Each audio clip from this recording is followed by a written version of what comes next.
Sportivement, cela ne fait aucun doute. L'US Tours a accédé à la Fédérale 2 et haut la main. Les Orangers finissent premiers de leur poule en Fédérale 3. Le jour J de la montée, c'est ce 20 mai contre Poitiers.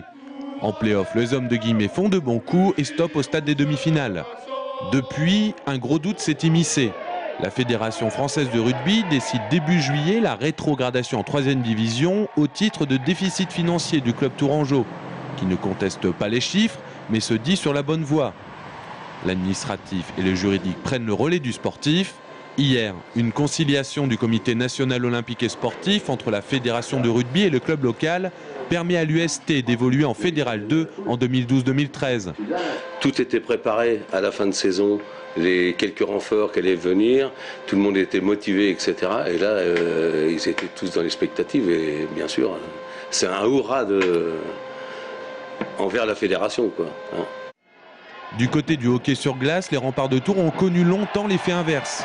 Ils ont perdu en finale de D2, n'accédaient pas à la D1, jusqu'à ce que la Fédé émette des doutes sur la situation des clubs à l'asphyxie financière. Avertissement, mais ça passe pour cette fois. Les Remparts restent en D2 et se mettent sur les rangs pour la gagner. Nous, on a un budget qui va être de l'ordre de 500 000 € à peu près. Et quoi qu'il arrive, le budget de la D2, si on était monté en D1, il n'aurait pas évolué. C'est-à-dire qu'on aurait fait la même chose avec la même équipe. Le recrutement a été fait.